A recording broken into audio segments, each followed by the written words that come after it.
So we got this is the second one about things got better for me when I started drinking. Yeah. And so Will was saying, I came up with that idea, that title, as a joke, and an irony. And well, it wasn't that ironic, was it? I mean, things did start getting better for you when you started drinking, age 14. Yes. But so you're in the chemistry lab, and there's this amazing home brew, which you can't believe you like, and it turns you into this more loquacious, outgoing person, which is what all people want. I mean, most boys, girls at age 14 could do with a bit more confidence and a bit more something.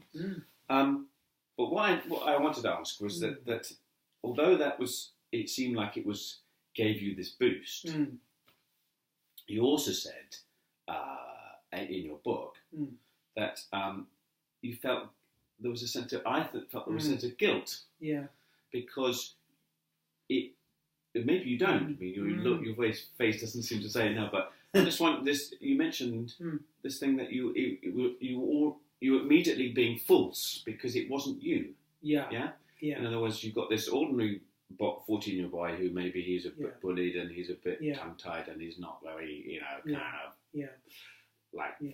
cool kid. Starts thinking, oh my God, I can speak, I can be this, this Superman. But of course, it's not you. Yeah. Well, did you? So you don't. How much how much self-knowledge one has at 14, I don't know. But certainly the guilt. There was guilt when things went wrong. When you ended up making a fool of yourself, or vomiting, or getting into an argument, or not remembering what you'd said. They're all pretend, and that of course got much worse later on in life with the drinking. But thinking back to those early days of drinking, where there were few and far between opportunities to get drunk. That was all about the experiment.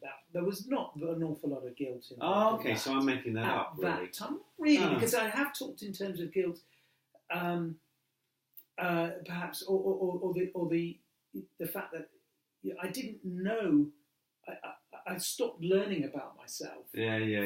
From the time when I started drinking, because all those kind of things. And I interested to ask you about that. For me, having a drink at a party was, I think it's the same for a lot of people, whether they end up drinking too much or not. It is a sort of it's a way of loosening the tongue, giving one confidence. Is that not something that you experienced? At the age of, I don't know, anything 18, 19, even much later. Well, I'm trying to whiz on. I mean, sixth form and the sort of dreaded kind of activities, sixth form disco. A sort of misery, sort of painful concept of kind of, are you going to get off with someone? Are you not? And there was people who got drunk. But I don't think it was. I never felt, I'm going to get to that nice bit where I'm kind of like, oiled in a good way. I didn't really ever have that sense of that. I think people got very drunk and would fall over or go to sleep in a corner or something, but it wouldn't be if I could get a couple of drinks down me, then I'd be on the scene kind of thing. Maybe, I mean, I don't know what I was doing socially then, but it just drink was never I'll get a couple of down me and I'll be in the zone. I never. Well, the way at parties, it's kitchens, isn't it? You go to a party and everybody heads to the kitchen, and you move around at parties particularly when you're young.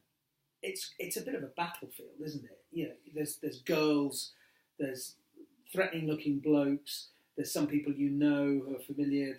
Maybe some you don't want to talk to, some you do, but you don't know how to. There's all sorts of things going on in that frenzied kitchen environment at a party. And of course on the counter there's a lot of booze usually. I don't know if you remember the Watney's. Watney's Red Barrel. Red Barrel and the Party 7. And all that's showing our age. But that was the last thing to go, wasn't it? Because nobody ever drank that. But There was a Chinsano. That went quite quickly. There was wine and there was cider and there was cans of beer and all that. They were sort of reassuring little kind of juice beacons that were there. Juice beacons. That you just got. I've got a couple of juice beacons. I don't think I've ever called it that before. But they were sort of, they were lifesavers. You could have went over to them and grabbed one, and you had it, and that it was an activity apart from anything else. I suppose it was like a bit like what to do with your hands.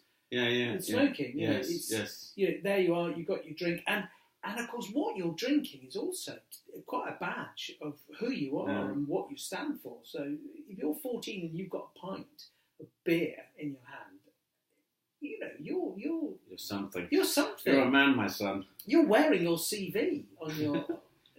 It's all down in front. But later. Yeah. But also, there's all these practical things, because when I was desperate to get. I was brought up in the country in West Sussex. So near Petworth and Midhurst. So it was, a long way to the pub. And I didn't have that many mates either as well. I had to have kind of one or two mates. So I wasn't a kind of, wasn't a group of guys going out and this kind of thing. But I was very much looking forward to getting a driving licence. Oh, right. So 17, getting a driving licence. And of course, when I was being in bands and I played in a barn dance band, because that was the only band I could get into, which is fun. So I had a little black Mini, and my parents' black Mini, and had a Vox AC30, which is a really nice valve amp if you know your amps. A very nice Fender Black Stratocaster, which fit just across the back. So there was me, my Fender guitar, and my Vox amp in a car, and so you didn't drive. I mean, so you didn't drink. And it just so it was set. There were a lot of things that were set quite early on. So by the time I got to university, a drink was just didn't really. You see, if I'd been you in Petworth, tell me about it, with a pub 2 miles down the road, my life would have centred around that pub as soon as I could get involved, and I would by a certain age, I would have known everybody in that pub. They'd have all known me as well, probably. I mean, I might have got barred, but I mean, people knew my age. It could have been tricky. So it would have been a question of finding another pub or a group of people who had amongst us somebody who was 18 who could get the drinks. But my life revolved around pubs from the age of 15 in central London, West London, where I grew up. And that was pubs were and always have been actually.